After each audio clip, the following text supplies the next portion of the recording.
So right now in the United States, there are a couple different ideas about how we could sort of change up a little bit how the Electoral College functions. The Electoral College, a little refresher here, is the group of people that actually pick the president. During the presidential election in each state, Electoral College members are chosen, a portion based on the number of representatives in the House, and then plus two for the two senators.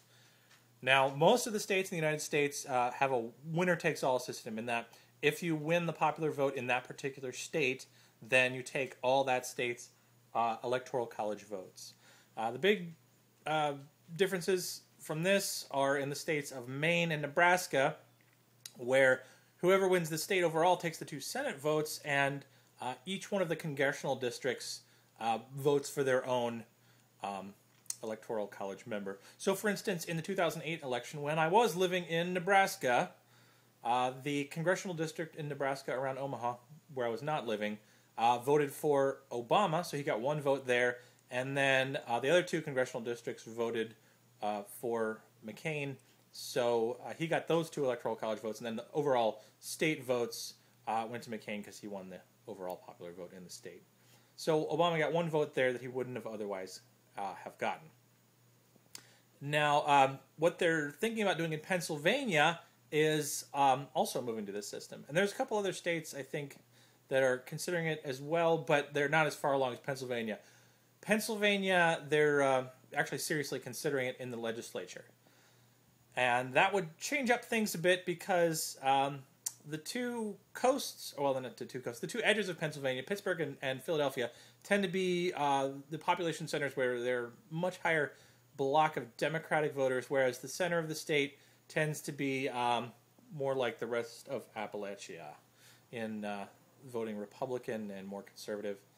So that would change up things a bit because Pennsylvania still has a pretty large number of congressional seats and thus votes in the Electoral College. Now, on the other side of the game is people who looked at the 2000 election, where you remember Al Gore won the popular vote, but Bush ended up being president because he won the Electoral College. And a number of states have passed bills that say their electors go to whoever wins the national popular vote, assuming that a sufficient number of states have passed such measures.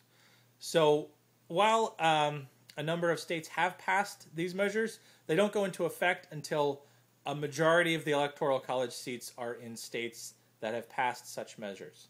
So while this initiative had a lot of momentum after 2000 and a number of states passed them, they never reached a majority, and it's kind of stalled out somewhat, but there's still a number of people who are looking for it to make our system more democratic. Really, both ideas are to make the system more democratic, just in different ways, I think.